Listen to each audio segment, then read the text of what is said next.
And 3, 2, there is that wonderful, funky sound indicating that it is time to podcast.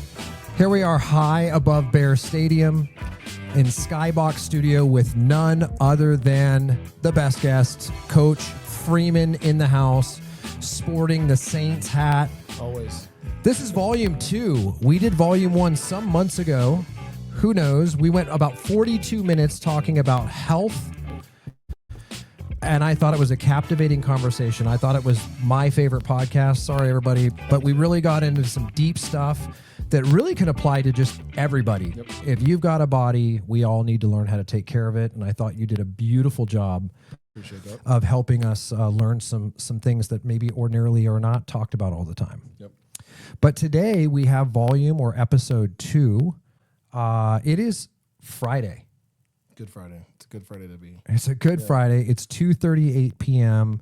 at Somerset Academy Collegiate, and we're ready to rock out. Today we're talking football.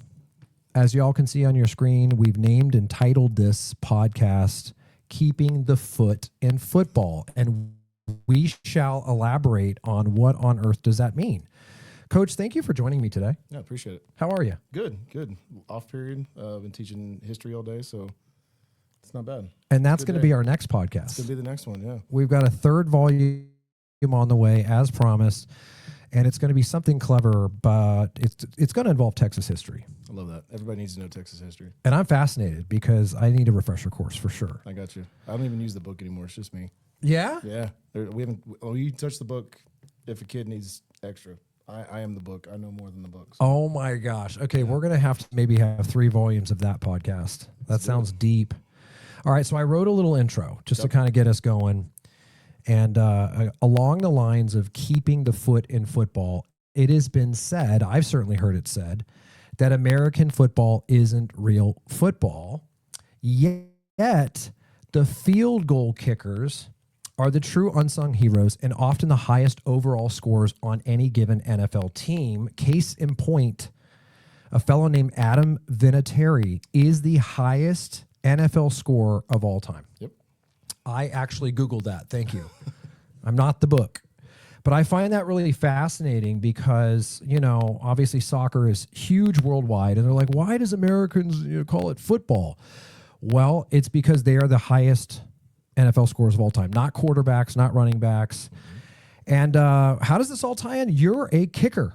I found that fascinating because I know you as the assistant football coach here and defensive mastermind coordinator. Mm-hmm. And when you told me you're a kicker, I was like, that is fascinating. You were a kicker at Mary Hardin Baylor. Yep. You are the health sciences and Texas history teacher. And let me just say, a slam teacher. That's it. Yep. See it right there? Right there. Slam teacher here at Somerset Academy Collegiate.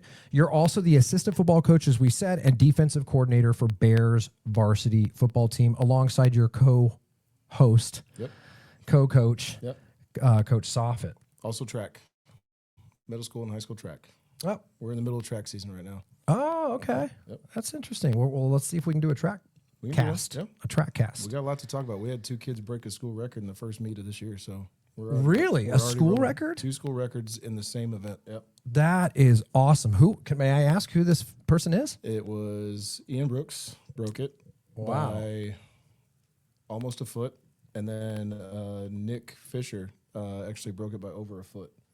Over a foot? Yeah. That's like stomping on the record. And they go out there and compete. Coach Jones and Coach Jazz get them to go out and compete, and they showed at the shot put rink. So once again, we're getting back to this whole concept of a foot, keeping the foot in football and keeping the foot in track. So let's continue. I want to continue this series between Coach Freeman and I. It's so fascinating to get to know you. Your passion for Friday Night Lights and Texas football. I've got some questions for you, but before we get into that, I just wanted to see, you said something really interesting. You're like, speaking of football, what is the very first thing you do to start the game? Touch a foot. You got to kick a football. Yeah, got to kick a football. Give me a kickoff, yep. I'm just off topic here. I wanted to see if you had any thoughts about the Super Bowl, but more particularly, I wanted to see if you had any thoughts on this new NFL kicking scenario. It is, I don't think it's ever been done. What do you think about this as a kicker? I'm sure people want to know. So I get the safety aspect. You want to take that. That's the prime time people are going to get injured. They're running full force at each other. When I was in high school, they had rules where you just hit anybody, and there are now rules that you can't be so close to each other. I mean, it's basically running behind a line of people. Right. When I was in high school, and it was scary. So a lot of concussions, a lot of broken bones, legs. It was bad. So I get the safety aspect of it, but as a kicker, I want to kick it. I want to kick it as far as I can. I don't want to lay it up. Like my goal when I did kickoffs, I wanted to go through the goalpost. Okay, so that's a good point. You were not only a field goal kicker. I did it all. You did it all. Yeah, if the ball touched the foot, I did it. I was a kicker, punter, kickoff. I did everything. Oh, that's awesome. Yeah. But yeah, that was my goal. I wanted to kick through a goalpost. That was my aiming point. If I was able to do that, then I knew I got my job done. I didn't like somebody catching the ball and trying to return it. That offended me. It really, like, he's really going to try to run it out right now. Yeah. Thankfully, in high school, I had some really, really good guys. They'd tempt me, be like, "Can you put a little bit more airtime on it so we can go hit somebody?" Who was like, "You gonna buy me pizza next week?" And they were like, "Sure." Like, all right, let's go. So I'd put a little bit more air under it. That guy's looking up, didn't fair catch it, and smacked him. Yeah. Oh my gosh. And I got pizza for a week. So good. That's awesome. Yeah. Did you have any thoughts on the Super Bowl? Because we talked about doing this. We've been so busy. We're sorry. I'm sorry, but I appreciate your patience. What did you think of the Super Bowl? Because you're a defensive guy. I'm a defensive guy. I enjoy the Seahawks defense. Serious. Very impressive. Mm-hmm. We're actually in the midst of changing our defense just for the personnel that we have. And it actually aligns with what the Seahawks were doing. So I had already been looking at it leading up to the Super Bowl and then recognizing things that we had looked at doing on TV. I'm like, oop, I know what they're doing. Interesting. I know what they're doing. And we're going to get to that later, I think, in some of the questions. Yeah. They're not one of my top defenses. I mean, they won the Super Bowl. Granted, the Patriots had probably the easiest path to the Super Bowl that I can remember. Yeah. I don't think they should have been there, but they won the games. Do you think it's the Broncos and Bo Nix? I think it should. Yeah, I think it should have been the Broncos. He broke his ankle and it gave way. It's heartbreaking. That's terrible. Like reading it later on X, I was like, "There's no way he broke his ankle." Nope, snapped his ankle. So, got to drink your milk. See, once again, we're talking foot and football. Yep. You don't want to break that thing. No, definitely not. Right before the Super Bowl. Well, let's get into this. I'm just so excited, y'all. This is great. When did it begin for you, Coach? Do you have any early memories of when football captivated you into a lifelong pursuit and dedication of excellence in it? All right. How did it start? I didn't start playing organized football until 7th grade. Before that, it was baseball and soccer. My sister was a varsity goalie over at Judson, where I went to school. Okay, local. Yep, local. And before their games, they would warm up taking shots at my sister in the goal. So I would go behind the goal and just start kicking the balls back. Finally, like a couple of years, realized that I could kick a ball really far. Obviously, go out in the street and play football with, the friends, typical street football. Hey, the mailbox is the end zone. The boat is the other end zone. Watch out for the license plate. A couple of scrapes that are from tackle football on the street. We weren't, but we started incorporating like kickoffs in that. I don't know why, but this is football. Yeah, all my buddies were like, "Hey, you can kick really far." I was like, "All right, so kick it." And the way our street was lined up, our fence line went with the street. So I'd go if my friends were out and about and not at home. I'd put my tee out in the middle of the street, put the ball up, and kick it over the fence, just like a goalpost. We get to 6th grade, and I was like, I don't know if I'm going to play football. I was more interested in golf at the time. Interesting. And a couple weeks before school started, looked at my dad, and I was like, I'm going to do football. Okay, let's go play football. So we signed up. Day one, they were like, who can throw, who can run, who can catch. About the next week, they're like, who can kick? All right, I'm going to try out for it. There's about 10 kids that went up there and tried out, and I beat all of them. Wow. in middle school, I'm kicking the ball out of the end zone. I was making 40, 45-yard field goals in 7th grade. In 7th grade? 7th grade. Eighth grade year, I actually kicked a 63-yarder in practice. Oh, my gosh. Now, granted, it was off of a tee, Right. so you subtract 8 to 10 yards. Is that right? About 53 yards as an 8th grader's pretty good. Oh, that's unheard of. Our high school coach at the time came down to 8th grade, called me out, came up and asked, be like, hey, are you the kicker? I was like, yes, sir. All right, we've been keeping an eye on you. It's like, oh, okay, all right. You've won multiple state titles and you know my name. Like immediate, like, okay, this is amazing. Freshman year, we had 3 freshman teams at Judson. We had a lot of kids playing football. And then the next year I played JV. I dressed with the varsity, so I got to go to a bunch of games, see Austin Westlake in the Alamo Dome. I played in the Alamo Dome 6 times, I think. Really? Yeah, 6 times. I saw some really good athletes, players. But that JV year, we went undefeated, and I think I had over 180 points in a year. Oh, wow. Yeah, Did you JV. outscore the quarterback? I did, yeah. Well, yeah, there you go. Yeah, 180 points. Yeah, that's also a few times I kicked the ball through the goalpost on kickoffs. Oh, my. What happens when is that just a touchback? Yeah, it's just a touchback. Okay. I wish it was points. It should be, right? That should be points. The Canadian Football League does something like that. I was like, make it points. I feel like 5 points for that or something. I mean, it's really far. Yeah. But yeah, junior year, I was a backup. Our kicker ahead of me was really, really good. He ended up playing at Texas State. And then senior year, we went rocking and rolling, made it through the first round of the playoffs. Second round, we played a really good Taft team.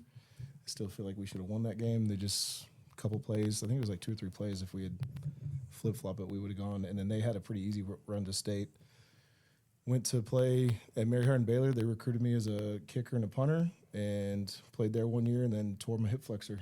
Oh, in my hip. It's actually the 3rd time I tore it. During a kick? No, I actually was pole vaulting. Oh, gosh. So Okay. to stay kind of strong in the legs and keep running, I did pole vault. I've done pole vault since 7th grade. Track is amazing. It's for you can thank your track coaches for being an amazing athlete because it just helps everything. Mm-hmm. But yeah, pole vaulting. We were getting ready to go to Bryan College Station, Mm-hmm. and we were training, and all of a sudden I felt a pop, and I couldn't push off with my right leg, and fell off to the side, and I was down for about 3 or 4 weeks. Rehabbed it, lost some yardage, which was kind of scary. Happened again. Actually, I tore my quad my senior year, so I lost a couple yards there. Didn't play a few games, so stats kind of hurt. And then I tore it again at Mary Hardin Baylor, and they pretty much said, you might not play next year. And I was like, okay, I'm going to refocus and go back home. So, yeah, that's the way it ended. A couple years after that, I rehabbed. Well, actually, yeah, about 2 years later, I actually tried out for the Cowboys arena team. Oh, wow. The Dallas Desperados. Tried out there. Probably the youngest one there. Everybody else had already graduated college, and I was only a sophomore. So got up there and competed up there in the old Texas Stadium. Okay. So that was interesting. Heard Jerry Jones, not a fan.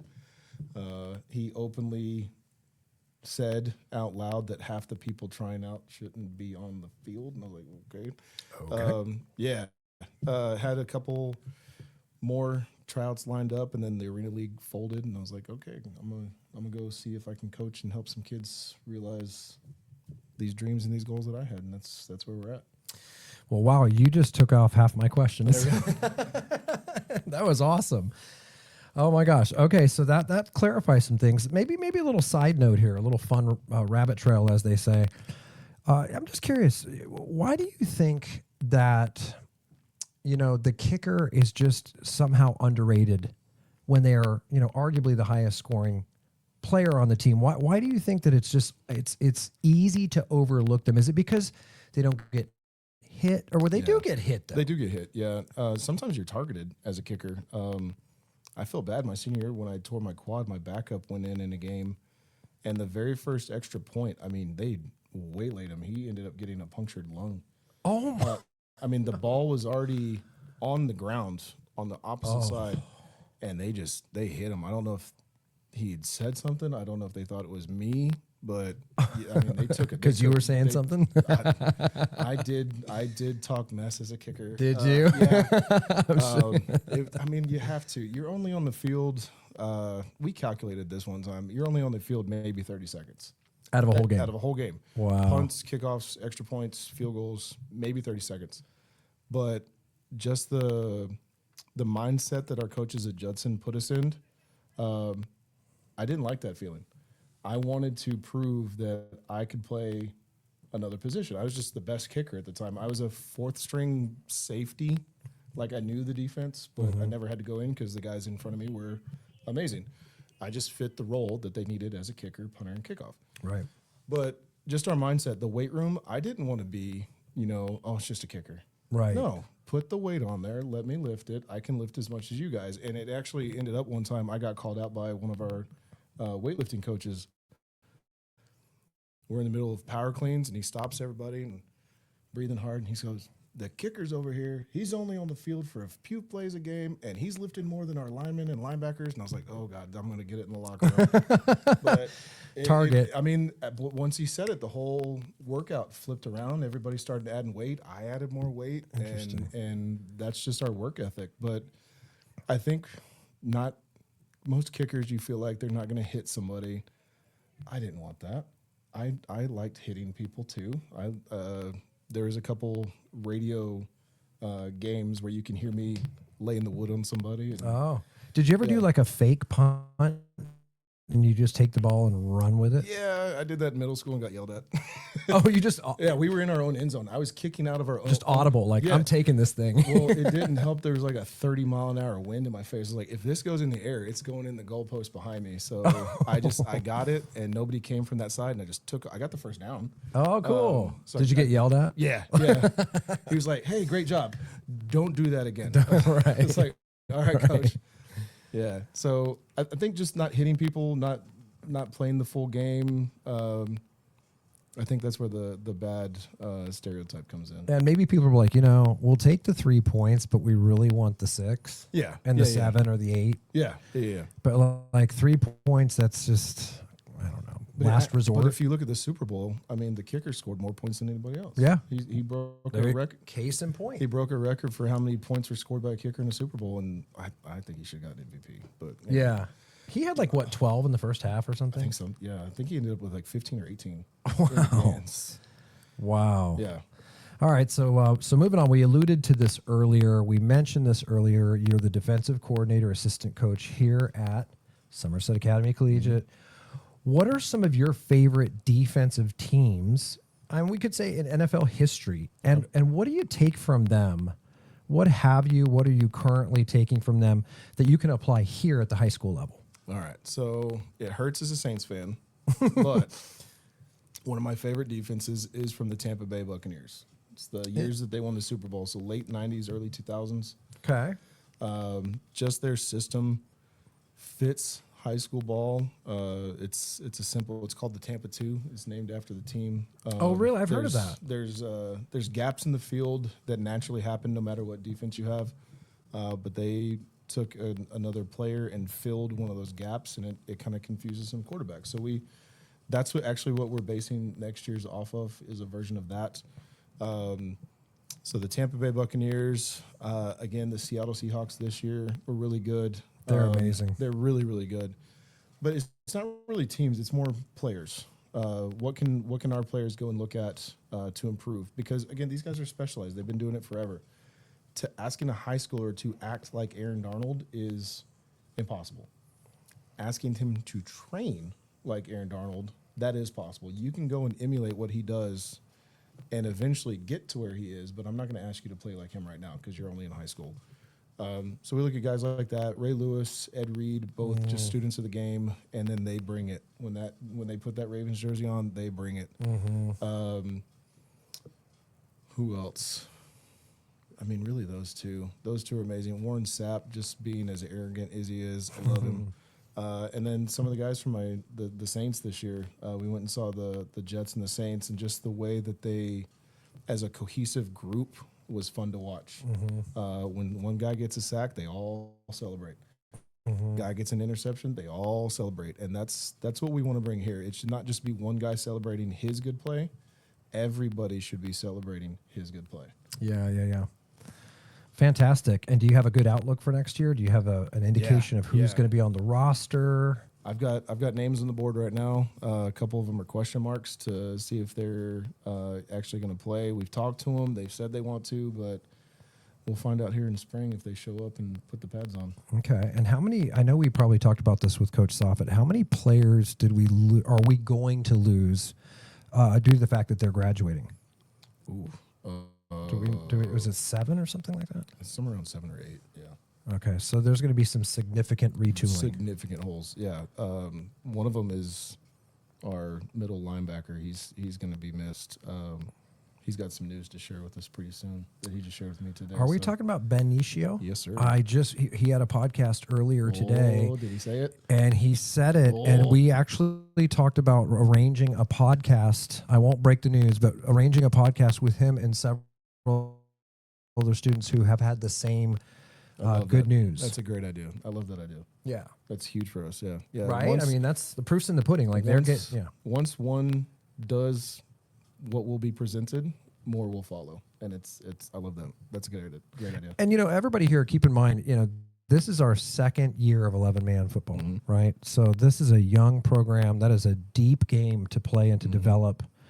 And I'm just excited for next year. I can't wait to call the games. I can't wait to get out to practice a little bit and get to know you guys more. I think it all happened so quickly this year. It's at the beginning of the school year, and I was like, whoa. Yeah. But next year, I really look forward to really knowing your roster and taking the broadcasting to the next level. Yeah? All right, so here's one for you. Yep.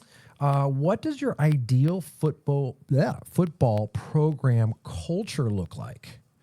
And how do you build it to define success for your players at the end of a season? So we're talking culture. How are you, we could rephrase that as, how are you looking forward to evolving or growing the culture that you've started in the last 2 years? How are you looking to expand on that next year? So our biggest thing, and again, I always go back to high school because we had a great experience. Our high school team, we had 40 winning seasons in a row. 40? 40, yeah. At Judson? At Judson. Wow. That doesn't include going to the playoffs. We had a few years we didn't make the playoffs. We still had a winning record. We do not like missing the playoffs. It's a bad season if you don't make the playoffs at Judson. But our biggest thing is it's a brotherhood. You are in the trenches with your brothers all the time. And the way we did it, and we loved it, but we hated it, was boot camp. So we had two weeks where we are getting broken down physically, mentally. I mean, there's points that I can't remember some days in boot camp because it was just a whirlwind of activity. Wow. But we did 15 minutes of jump rope, 15 minutes of mat drills, and 15 minutes of command weights. And if you did anything wrong, you were doing push-up. Not just you, everybody. Oh, wow. But it's not just what you're doing in the activity. It's what are you doing in between? What are you doing for somebody that is working? So for command weights, there's one guy lifting and two guys off to the side. They're counting for you. They're encouraging you. Interesting. If there's not enough encouragement happening while you're on the sideline, it's not a good day. And boot camp does not end until you get 2 perfect days in a row. So you're getting broken down, but while you're getting broken down, you're trying to build another person up. Interesting. And then when it's your turn, it's the same thing. He's been broken down already, but now it's your turn to work, and he's got to build you back up. And when you say broken down, you're talking about like exercising to failure, basically? Yeah, I mean, where you can't go anymore. Yes, yeah. The command weights are some very awkward exercises, and I mean, you're giving max effort. If you give 99%, you're not doing it right. Right. And the coaches are watching. I mean, they were eagle eye on everything. If your hand's not in the right spot in a resting position, push-ups. Wow. If they don't think you're yelling hard enough, push-ups. If you didn't get to the end of the mat and touch, push-ups. It was fine-tooth comb looking for that perfect day. And when you got it, it was elation. Our coach Rackley, love that guy. He told us it was our perfect day, and we all just jumped up. And there's video of us climbing the ceilings. We're up on we had a chain link fence in the mat room, and oh wow, there's guys falling over, hugging, and we made it, and it was a big deal to get that perfect day because it is so coveted to get that. Yeah. Wow. That's fascinating. So you would say brotherhood. And it's funny because talking to our state champion basketball coaches Munnerlin and Kemper, they were basically saying the same thing about their culture, is that they've kind of created an environment where they literally become family. Yeah. And I think there's a large part of that happens on this campus anyway. I think that I see so much familial type of relationships and the way people treat each other. So that's cool. Yeah. But to see that that's essentially what it's going to take to win is you've got to go into these battles and you've got to be able to count on who you're next to. Yep. You got to realize you cannot worry about what the person next to you is doing. You have to worry about yourself because you trust that person so much that they're going to do their job. Yeah. And that's what it's going to take. There's a brotherhood that trusts. You're going to go into battle with somebody. You're going to bleed for them, cry with them, whatever you need to do to get it done. That's what we need. We need that brotherhood. Yeah. And as far as that's concerned, what about off the football field? I mean, values like accountability, developing character. What about some life skills that you feel like as a football coach, your responsibility in some ways or your pleasure is to instill things they may not see at the time, but it's something that they can really use out in beyond the football field, beyond Somerset, as they go into college and go into their adult life. Right. Just building that hard work. If you want to be good at something, you have to dedicate your life to it. You can't just get away with being talented. Okay. You need that extra hard work. Okay. The biggest thing right now for our football team, they got to get in the weight room. We have some really talented kids, but you can't just rely on that. You have to be strong because you're always going to line up against somebody that's bigger, stronger, faster. Yeah. And if you can't try to hold them, we don't have a shot. Right. If we're mentally strong and you keep coming back for more, keep coming back for more, you will eventually break them down mentally, and then their strength accounts for nothing. Now you got them because you have them. You're in their head, and that's what we need. Coach Jones is here 6 a.m. in the weight room. We need more kids in there. I think today there was maybe 5 or 6. And Coach Jones, is that Caden's dad? Yes. Yeah, he's our cool, defensive line, offensive line coach, amazing guy. Another guy that was recruited to go to college, play college football. Okay. Another one that had an opportunity to go pro, but injuries and other things happened. So our staff's built, the defensive staff's built pretty well with guys that know what they're doing, hopefully. Knock on wood. Well, I don't know if it's appropriate, but I mean, could we give a shout out to those that may not know as of now? Right now, it's Coach Soffit, Coach Mendez, Coach Walker, Coach Jones, Coach me, and then we're trying to get Coach Hurt. Oh, that'd be awesome. Yeah, it's me, Jones, and Coach Hurt on the defensive side. So we're definitely planning to bring it next year. I would say Hurt's so good. Yeah. Let's do it. I always joke with the kids, that's not his actual name. That's just what he does. Yeah. So he brings the pain. But it's results. He gets results, and I love that guy. He's one of the best. Yeah. And I guess we can kind of wrap it up. I mean, we're already at 28 minutes. It goes by so fast. I promised it would be 15, but I just, hey, we're having a good time, and hopefully you guys are too. So we'll just kind of wrap this up with looking forward. And I know we've been kind of alluding to this, and but I want to see, in our third year here at Somerset, Bears football, year 3, what is your outlook for this program? Do you have any personal goals? Do you have anything that directly correlates to something you think you could grow that needed to happen from last season? I mean, what's your outlook? How far do you think we can go here at Somerset? Looking at the schedule, I think we're going to be okay. This past couple of years, because we are new, there's teams that are they actually going to be around at the end of the year? Do we actually put them on the schedule? Because if they get too many injuries, we're going to drop them. So I think this year we have a more competitive schedule. Last couple of years, we've had a lot of the private schools, which they've been developing those kids since 6th grade. Oh wow! So this year, I feel we're going to be more competitive. As far as a team, I want us to at least get to a winning record. Yes. Definitely playoffs. We definitely have a shot getting charter school playoffs because of our region. Defensively, I think we can improve quite a bit. being more sound with where we are lining up to begin with. Okay. Most of the time, defense, if you start in the right position, you're going to have a good shot at stopping the play. I think we were out of position a lot this year. Okay. Yeah, just having more, hey, if this guy's here, you go here. Not, you're going to light up here all the time. I see. We were trying to go too simple with our alignments, and I think it got us out of position. So we're going to go a little bit more in depth. Our guys on the front line are coming back, returning most of them, so they already know a little bit about where they should be. So now we can kind of turn up the intensity a little bit with them. And okay, if he's here, you go here. You're not just going to stay in this one spot. Right. So reading what the offense is, what their look is, and adapting accordingly. Right. We were trying to be too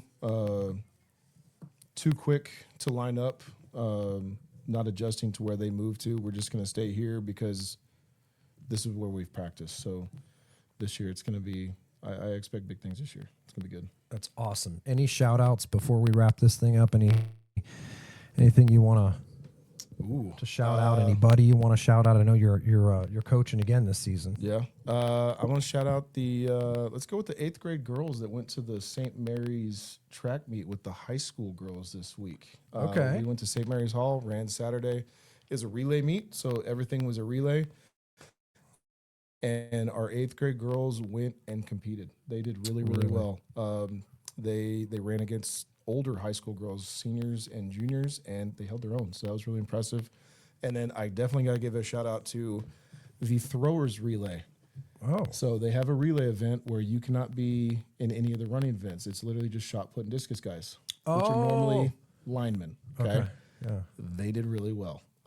They competed. They ended up breaking a school record for the throwers relay. So that was really good.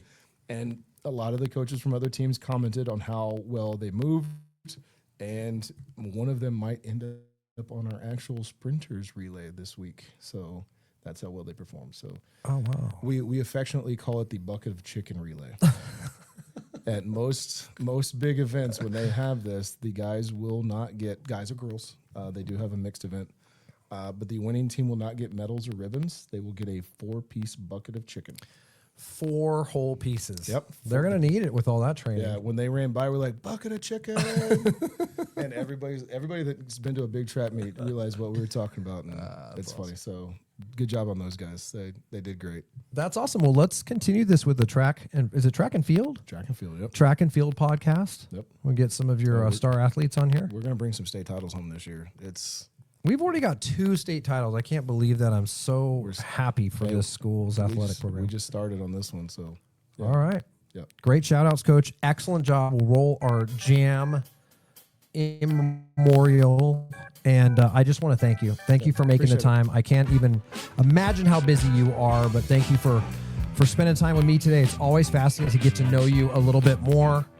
The man, the myth, the legend. We've got Coach Freeman, Slam teacher du jour, and we are keeping the foot in football. Bear Nation, have a wonderful weekend. Thank you for viewing, and we'll see you with another future episode soon. Go Bears. Go Bears.